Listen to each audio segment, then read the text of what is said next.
Hi folks, and welcome back to Meaningful Money.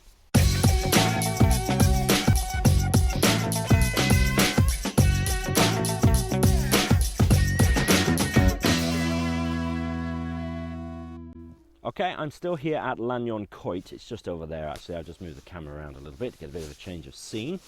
Carrying on talking about mortgages and our little series here, nearly done. I want to talk about the advice process, or really the whole process of buying a house from start to finish and getting a mortgage. It'll be, by virtue of the fact that I don't want to prattle on too long, it'll be a pre-seed version of that process, but hopefully it'll be helpful. So as ever, before I get into it, my good friends down here they are right down here, 7 Investment Management, a firm of investment managers in London who I work with very closely. They sponsor me and help me to keep going, so I must say thank you to them. I'm deeply grateful.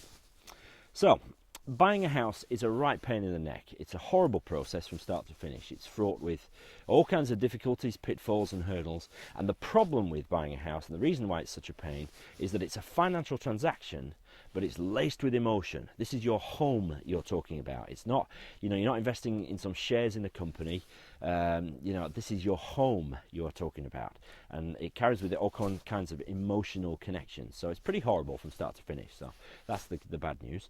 The process essentially is this. Step 1, you find a house. Find one that you like, look around. In fact, you could argue that before you really start doing that in earnest, you should find out how much you're going to be able to borrow. Most people need a mortgage to buy a house, so find out what your borrowing limits are, so you've got an idea of the budget you've got for buying a home. And then find one, look for one, and make an offer. And once that offer is accepted, if you're lucky enough to be watching this in Scotland, once that offer is accepted, it's binding, but in the rest of the UK, it isn't. And so you begin the arduous process of both arranging a mortgage and sorting out your legal things. So, once you've found a house, step 2, you apply for your mortgage. And remember what I was talking about last time, the associated protection, the life assurance and things like that you must think about if you're going to do a mortgage properly. So, you go and see your mortgage broker or your bank or whatever and find a mortgage that suits you, and you apply for it. And what happens then is that the lender you are applying to makes 2 checks primarily. One is on you, so they will do a credit check and they will check your income. They may ask for pay slips, maybe a reference from your employer or your accountant if you're self-employed. If you are self-employed, they will certainly ask for your accounts. So they're basically checking that you are good for the credit and that you can pay it back. The second check they do is on the house. A mortgage is a secured loan, which means essentially that your lender, owns the house until you pay them back, right? Or at least they have the right to take it off you if you don't pay them back. So they want to check that this house that they are securing the loan on is a good property, that it's a good security.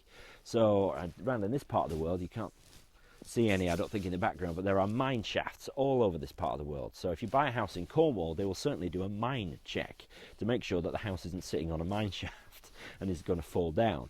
But they will do all sorts of other checks as well, something called a title check, all sorts of that. Actually, that's the next step, so I'll just backtrack there. So they're checking out you and they're checking out the house.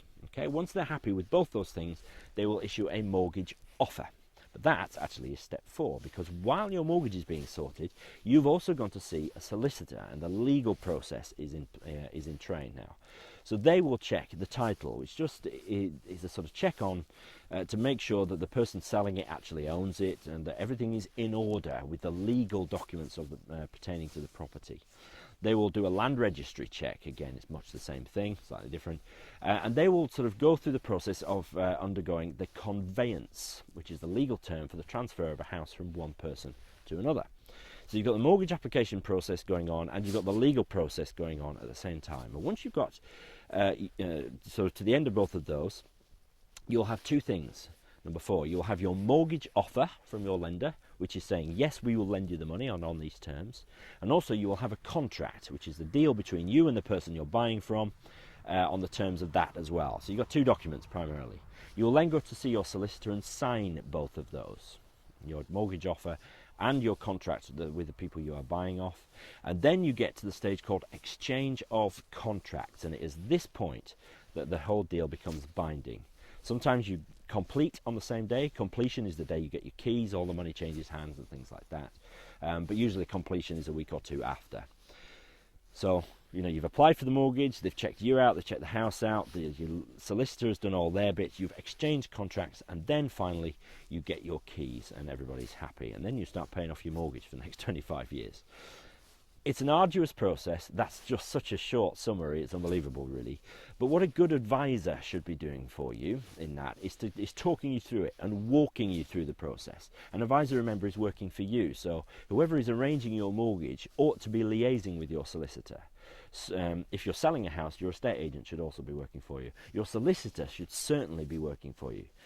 If any of these people, you're the ones having to chase them all the time, then they're not doing their job properly and you need to shout at them.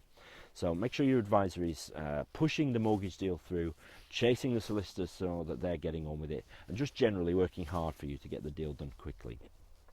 If you're buying a house, I wish you luck. It's a horrible process, but it is worth it at the end. Okay, not quite sure where I'm going next. I forgot to write that down on my notes there. So thank you for joining me for this one, though, from Lanyon Coit.